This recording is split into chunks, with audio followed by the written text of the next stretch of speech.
পারিবারিক শিক্ষা কি জানেন? একেই বলে পারিবারিক শিক্ষা। বিয়ে করতে যাওয়া এক পুত্রকে তার পিতার উপদেশ। ছেলেটির বাবা বললেন, তোর দাদু আমি যখন বিয়ে করতে যাব তখন আমায় এই কথাগুলো বলেছিলেন, আজকে আমিও তোকে বলছি। নতুন বউকে পালকি করে কেন আনা হয় জানিস? তাকে তো গরুর গাড়িতেও আনা যেত, তা না করে পালকিতে আনা হয়, কারণ সে কতটা সম্মানিত তা বোঝানোর জন্য। পালকি থেকে নামানোর পর এ সম্মান কিন্তু কমানো যাবে না। সারা জীবন পালকির সম্মানেই তাকে রাখতে হবে। নতুন বউ পালকিতে উঠে কি করে জানিস? কাঁদে। কেন কাঁদে? শুধু ফেলে আসা আত্মীয় স্বজনদের জন্য তো নয়, নতুন জীবন কেমন হবে সেই ভয়েও সে কাঁদে।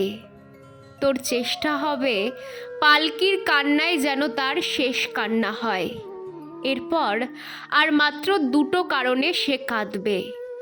একটি হলো মা হওয়ার আনন্দে, আরেকবার কাঁদবে তুই চলে যাওয়ার পর। মাঝখানে যত শোক আসবে তুই তার চোখের জল মুছিয়ে দিবি, তখন তার শোকই হবে তোর শোক। স্ত্রী সবচেয়ে কষ্ট পায় স্বামীর খারাপ ব্যবহারে। দেখ, আমি তো খুবই বদমেজাজি, কিন্তু কেউ বলতে পারবে না আমি তোর মায়ের সামনে কোনো দিনও উঁচু গলায় কথা বলেছি। বিয়ে মানে একটি মেয়ের দায়িত্ব নেওয়া।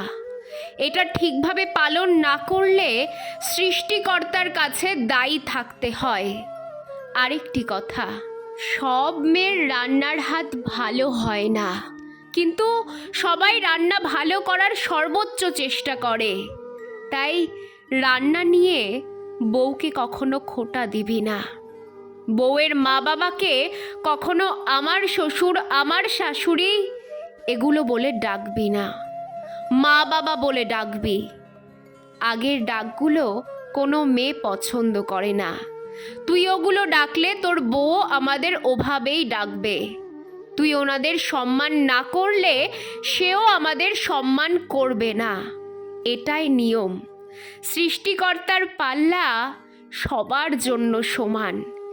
এক পাল্লায় তুই যা করবি, আরেক পাল্লায় তিনি তাই রেখে দুই পাল্লার ওজন ঠিক রাখেন। পুত্রকে দেওয়া পিতার এই উপদেশগুলো শুনে কি ভালো লাগলো, তাই না?